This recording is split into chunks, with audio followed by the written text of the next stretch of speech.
fucking hate ballet. Hey everyone, welcome to Shearants, where horror reigns supreme. Today I am talking about the latest radio silence movie, Abigail. And this movie was surprisingly really good, so let's get into it.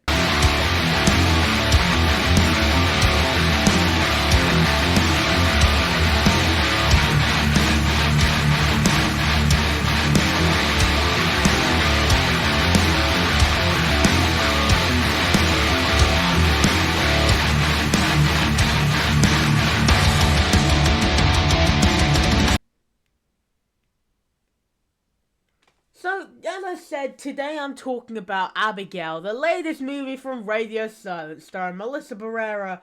And Abigail follows the story of a group of would-be criminals who kidnap a 12-year-old girl named Abigail.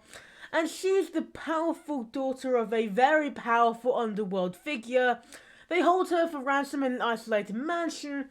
And the plan starts to unravel when they discover their young captive is actually a bloodthirsty vampire.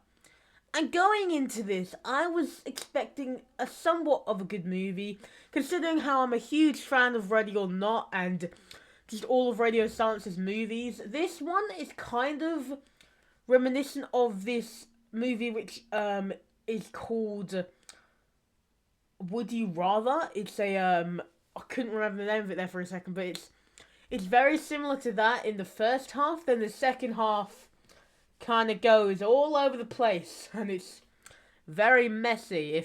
If you're gonna describe a movie as that, you know what I mean.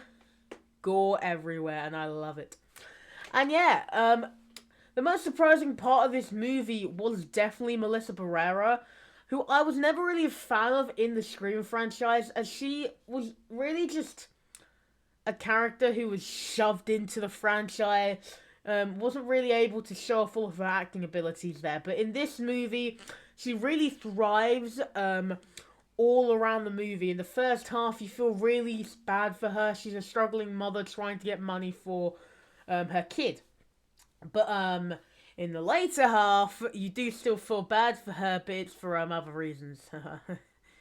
But yeah, and she kind of does have a sort of motherly bond with Abigail in the first half of the movie.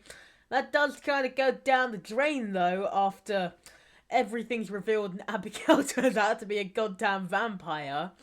Which, I mean, amazing twist there. If they didn't show any of that in the trailers, you would not have expected that at all. I mean, from the first half of the movie up until the actual twist of it, because it does take a while to actually get to the twist, I was like, wait, was this actually their plan from the beginning, not to show any of this in the trailers? Because, of course, I did, but if they didn't, you would not have expected it to be an actual vampire movie. Like, no one would have expected that. It's just really, really well done. And speaking of really, really well done bits, the acting in the movie, besides from Melissa Barrera, is really good. Like, especially in the third act, everyone's really able to show their good acting in the third act. More specifically, Melissa Barrera and the girl who plays Abigail. But, I mean, it is kind of weird, because the actual idea of this movie is really, really good. We're following a bunch of people who are kidnapping this little girl, but these guys end up being the heroes of the movie, and she ends up being the villain. I think that's a really good twist.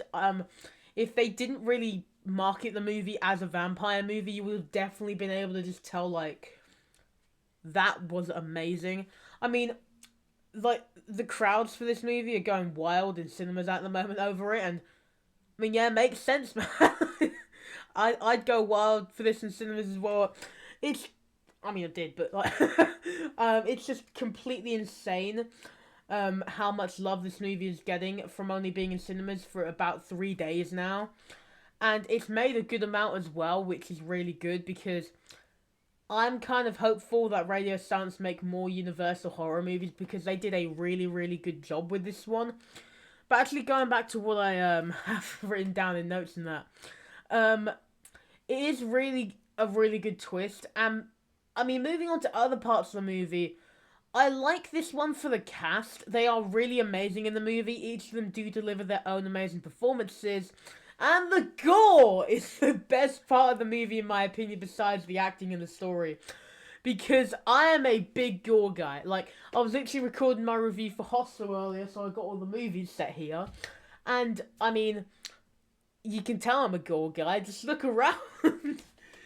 I've even got a Green Day poster, specifically the one where you got blood on it. Isn't that fun?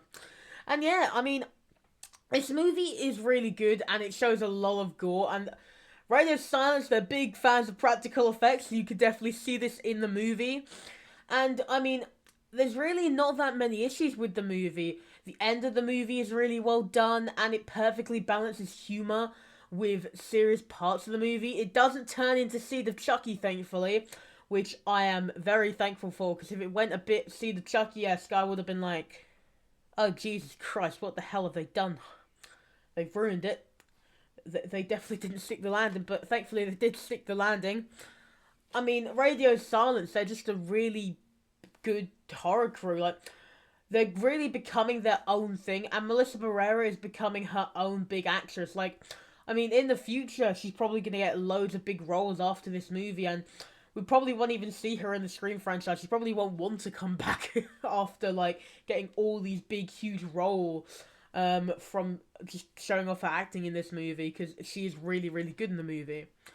I mean, I didn't have a bad time with anything in the movie. There are a few surprises in the movie as well, especially in the end.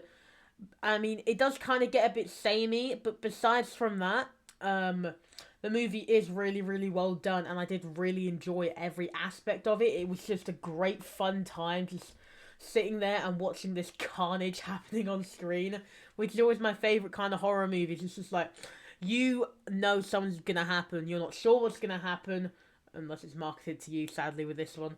But, it did have some other twists and turns in there, which I was not expecting, but there were quite a few twists and turns, which kind of did sort of overload at one point. But besides from that, this movie is really, really good, and I do highly recommend everyone goes to see Abigail. But have you guys seen Abigail? If you have, let me know in the comments below, because I really enjoyed it. But what did you guys think about it if you've seen it? If you haven't seen it, what are you doing? You're probably not doing anything if you just sat here watching the video. After you finish the video, go buy your ticket for Abigail right now. It sounds like I'm being sponsored by them, but I'm not. But, you know, if you guys would like to... No, I'm joking. But, yeah, I really did enjoy this movie, and it was just a great time.